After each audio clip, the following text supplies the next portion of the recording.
The annual meeting was supposed to be a routine vote on dues. Instead, the room locked up when a county plot map hit the clubhouse screen. The red boundary line stopped far short of the timber gate the board had spent months trying to control. Then came the reserve account withdrawals. Then the attorney warning they had ignored. Then the internal emails. By the time the ballots were counted that night, not one person on that HOA board still had a seat, all because they tried to claim 500 acres that had never belonged to them. Eli Mercer had spent most of his life on the same 500-acre tract his grandfather assembled from old farm parcels and pine stands decades earlier. He lived in a weathered farmhouse near the North Road, managed timber selectively, maintained fire breaks, leased part of the creek for seasonal hunting, and treated the land less like property and more like a living family ledger. Every stand of pine had a planting year. Every ridge held a memory. Every marked tree meant taxes paid, storms survived, and another season bought for the next generation. For years, the only real neighbor on the southern boundary had been deer. Then, Pine Hollow Estates arrived. First came the paved entrance, then the decorative stone walls, then the tidy homes with matching mailboxes and strict rules about fences, sheds, and paint colors. Eli had no interest in any of it. His land was older than the subdivision, separately deeded, separately taxed, and entirely outside the development. At first, the relationship stayed distant. Residents walked the road edge and admired the trees. A few asked harmless questions about wildlife and logging, but once a new HOA board took over, the tone changed. Their newsletters started referring to the timber tract as the community's natural buffer. Survey ribbons near the shared line disappeared. A board member was seen taking photos of Eli's access gate. Small things, easy to dismiss, until they stopped being small. The first certified letter arrived 3 weeks before Eli's scheduled harvest. It accused him of beginning unapproved commercial activity, demanded architectural review for a utility barn he had built months earlier on his own land, and assessed fines for boundary markings, equipment staging, and what it called visual blight. There was no confusion in the paperwork. The HOA wasn't asking, it was asserting authority. Eli could have laughed it off if that had been all, but 2 mornings later, he found a heavy chain stretched across the gravel lane his logging crew used to reach the south stand. The chain was looped through fresh steel posts, and attached to it was an HOA notice claiming the road served a protected community edge and required board permission for heavy vehicle use.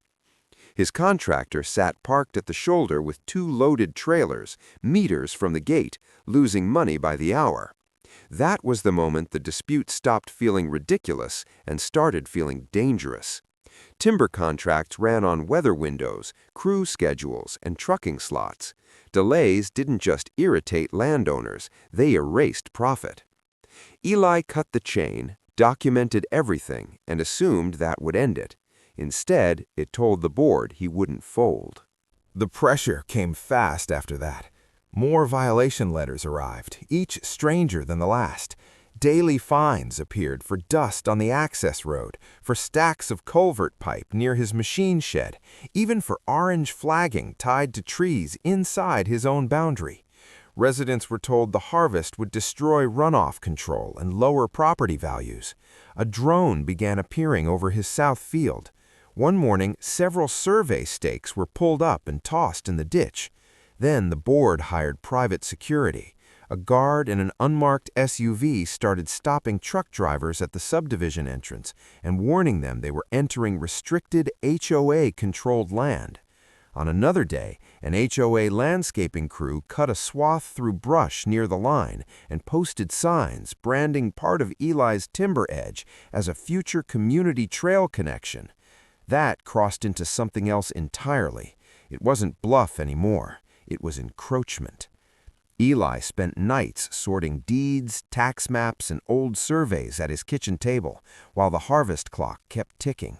Then, just as the first marked trees were about to come down, a county erosion inspector pulled into the driveway because of an emergency complaint. The inspector found no violation, but he mentioned something worse. The HOA had filed for an injunction hearing. That filing changed everything. If the board managed to pause the harvest, even temporarily, Eli would miss the contracted cut window, eat 6 figures in losses, and carry another year of taxes on land he depended on for income. The board seemed to know it. Days later, Pine Hollow residents received notice of a special assessment vote at the annual meeting to fund a full lawsuit against the timber tract next door and preserve what the board now described as community environmental space. It was never theirs, but they were close to making hundreds of homeowners pay to fight for it anyway. Eli hired a land use attorney and ordered a full title review. What came back was explosive. The original subdivision plat ended hundreds of feet short of his gate. The covenants never touched his parcel. An earlier legal memo, billed to the HOA and buried in board records, had already warned them they had zero authority over his land. They knew. They kept pushing anyway. The deeper review got worse. Reserve funds had been used to pay private security, legal letters, and, quote, boundary enhancement work without member approval. Internal emails showed the board president believed sustained pressure could force Eli to sell the wooded ridge behind the subdivision at a discount. The annual meeting was 4 days away. Eli stopped thinking about defense. He started preparing an ending. The clubhouse was packed on meeting night. Homeowners came expecting a dues fight and a pitch for the special assessment. The board sat at the front with polished binders, printed slides, and the stiff confidence of people who thought procedure would protect them. Then Eli arrived with his attorney, a county surveyor, and a projection file that turned the room from routine to radioactive in minutes. The first image was the recorded plat. A red line traced Pine Hollow's legal boundary, then stopped. It stopped well before Eli's road, well before the chain, well before every fine and warning they had issued. A murmur rolled through the room. The second image was the title chain. The third was the legal memo the board had received months earlier, clearly stating the HOA had no jurisdiction over the Mercer tract. Faces started turning toward the table at the front. Then came the expense ledger. Reserve account charges for private security, attorney bills tied to unauthorized enforcement, landscaping invoices for work done beyond HOA property. Finally, the email trail, internal messages discussing how enough financial pressure might push Eli into selling the ridge as a future amenity corridor. The board president's posture collapsed first. The treasurer stopped sorting papers altogether. Homeowners who had come ready to approve a lawsuit suddenly realized their dues had been used to manufacture one. The assessment died on the spot. Then nominations opened. By the time ballots were counted, every incumbent board member had been voted out. Not reduced, not reprimanded, removed. One meeting had done it.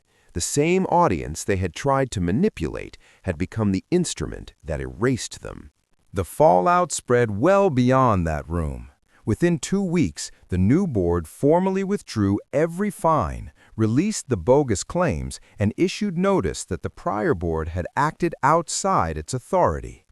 The HOA's insurer got dragged into the mess over the blocked road and posted signage. County officials required removal of the unauthorized trail markers and cited the landscaping work done near the shared drainage area. A civil settlement covered Eli's delay costs, legal fees, and damage caused by the interference. Pine Hollow changed fast after that. The replacement board adopted a hard rule requiring independent legal review before any enforcement action involving boundary questions. Reserve spending was locked behind member approval. Meeting minutes became public to residents. The quiet assumption that the HOA could act first and justify later disappeared with the old leadership. Eli finished his harvest that season, replanted the cut section with longleaf pine, and reset the shared boundary with permanent stone markers and fresh survey pins no one would casually yank again. The farmhouse grew quiet after that. The drone vanished, the letters stopped. Trucks came and went without anyone pretending a subdivision could govern a forest it had never owned. What stayed with the neighborhood was the lesson. An HOA can feel powerful behind signs, fines, and letterhead, but when ego starts pretending it's a property line, all it takes is one meeting, one plat map, and one truth too public to bury. And really, how many HOA empires are built on people hoping nobody checks the boundary?